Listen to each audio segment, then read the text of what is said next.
stand upright. Right, ooh. Right, so literally I'm out on the bank for about 5 hours. Yeah, I've had a day off work to work in the house, and I'm working on the roof, and it was tipping down this morning, so I abandoned that. If you can see behind me, it's a lovely sunny day, you know, so I managed to get away with it, and I've come out for a few hours down the Fendrod. I'm fishing a peg. Well, this is the actual peg where I first filmed my first ever vlog here. It's actually there. So I flip the camera around. See that log is there? That's where I was sitting. That log wasn't there, where I actually filmed the first vlog number 1. But yeah, that's not really important now anyway. Yeah, so I'm fishing the peg down in the snags. It's been out of play for a while. The angling club turned it into a no fishing peg for a few years, and it was reopened again this year. I haven't actually fished it at all. Well, I haven't done that much fishing really. I still be working on the house, but I'm getting there slowly. But yeah, so I've got 3 baits out. Not too confident on the rigs, to be fair. They are just what I've got in the box, and I need to tie some more. So that's what I'm going to do over the next hour or so. Is I've got one tidy one I've tied since I've been here, and another one I need to retie the rig because I don't like it. It's too short for the silt that I've got out here. I know that it's there's a lot of leaves out there. It's crappy on the bottom, and quite a short rig isn't really what I want out there. So I'm gonna tie another one. Everything that I've pre-tied in the past now I've run out. So yeah, I need to spend a good few evenings tying rigs, but I need to get some time for that. But yeah, so yeah, I got a few hours on the bank. Let's hope I can turn it into a few hours catching on the bank. Right then, I'll see you later.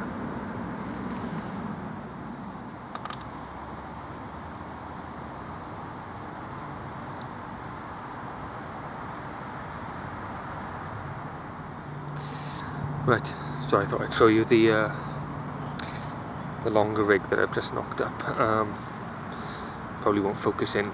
It's got facial recognition on it, so I probably won't be able to turn it off. But yeah, it's focusing on my face. I can see that. But yeah, small size 10, medium curve shank hook. I've actually got a tungsten rigger liner, peel back bit of stiff. Suffolk's black silt stiff hook link. So yeah, only peel back a little bit, and literally about 7 inches, and then quick link. I'm actually using silicone, and I trim off those cheap little back leads because it's exactly the right size, and there's no point using or buying more when I've got lots of little bits chopped off because I've lost loads of back leads. But yeah, nothing fancy. The curves round. I've got what, 1.25 inch, 1.5 hair on it, and the curve, the kick it gives, probably fly straight off now. But yeah, if I flip that round now from the back.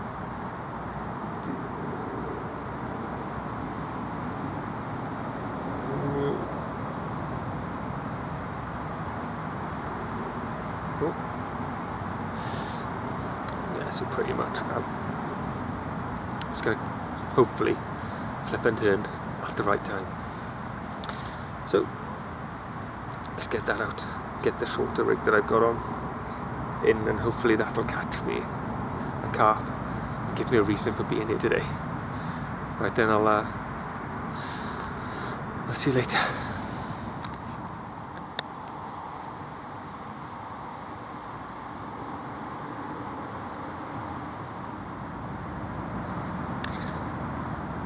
Well, I've had my first bit of action. screaming, bolted over, run, stopped, bolted again. I'd run over, hit the rod, and nothing there. So it's got to be in a Bream. I wish I'd used my brains and sort of not hit it straight away. Taking that fact that it stopped and paused and well, you know, if I was night fishing, I probably would have, after that sort of like initial bolt, I probably would have felt the line rather than hitting the rod. What can you do?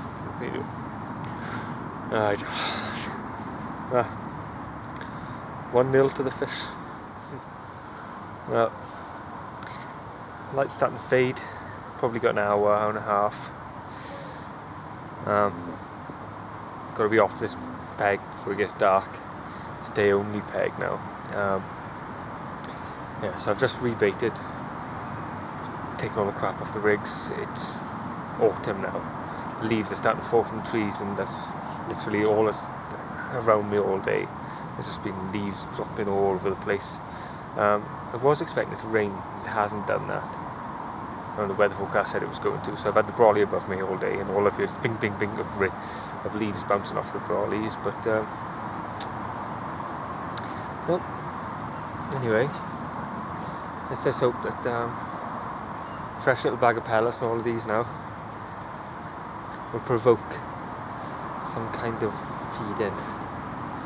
Right, I'm going to put the stove on, get myself a coffee, and sit the last hour and a half before it gets too dark,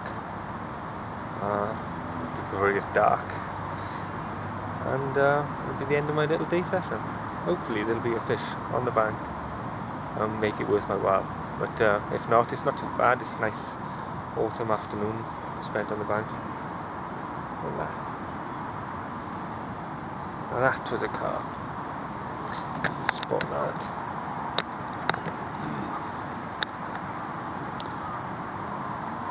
Someone just turned right over. Literally.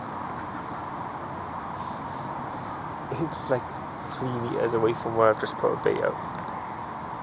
I know 3 meters could be like a million miles when you carp fishing, but that's the middle rod. You never know. Right, let's get my coffee on. Just fingers crossed for that one. Right. I'm getting excited again now. Ooh. Right. I'll see you later.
don't think it's double. I think it's just under. More lively. Now he's on the bank.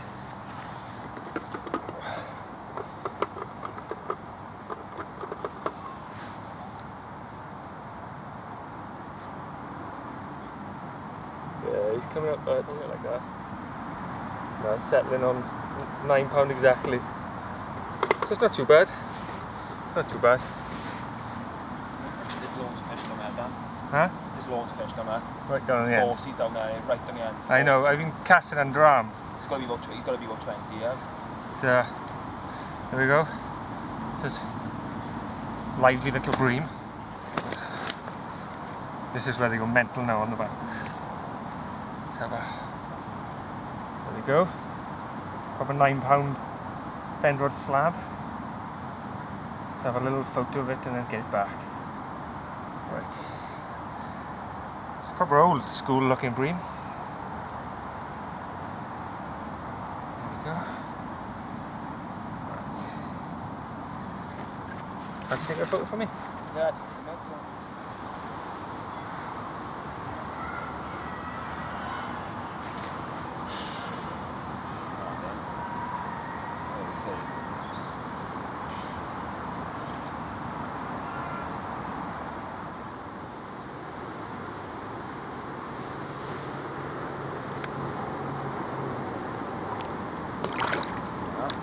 There's a few green one I must have been using the dorsal, but bobbins do like, do you know what I mean?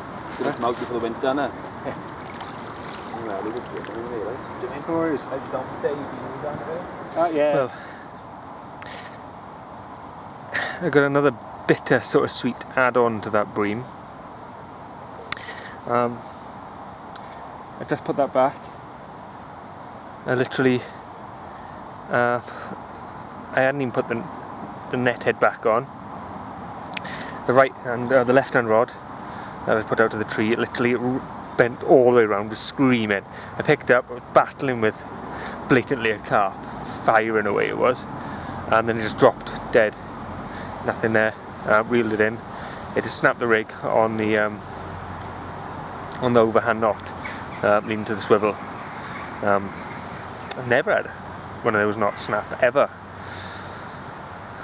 and that's pretty sure that's £25 coated braid, 80% knot strength, so it's about 20%, £20 strength on that, so it's £20 of force.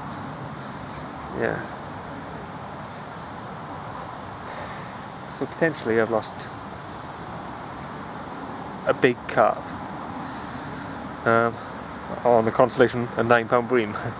Yeah, it doesn't seem so good after that now, does it? Anyway, rods are back out. Sun is going down quickly behind me. The light is fading. On the plus side, I've boiled the kettle. Alright, let's have a coffee.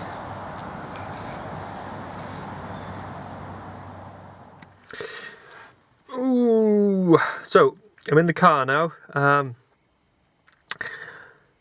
Literally, I got too dark to film. I'm going to light on this. I had a little poxy little head torch. I didn't bother filming.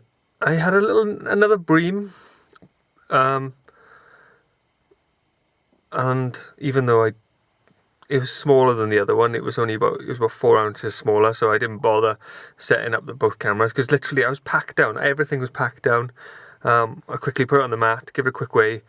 The other one was £9. This one was £8.12. So I took a quick photo of it on the mat. I started sort of like the big bream now out of there. I've had quite a lot of them now, and £8 isn't really an impressive bream for me now. It's the standard on par sort of bream for the Fendrod. £10, yes, I love them, but yeah, I'm still reeling a bit from that. What the hell snapped that hook length? Well, I suppose I'll never find out, really, will I? Unless anybody catch that carp with the hook length in it. But then nobody's going to come back and tell me and show me, look, I got yolk length in the mouth. But yeah, and they'll probably throw it within a couple of days anyway. Yeah, so successful little day session. Bittersweet, really. Lost a big carp. Had 2 sort of half-tidy bream. And it wasn't a blank. Yeah, so I'll see you next time I'm on the bank, I suppose. Alright, ta-da!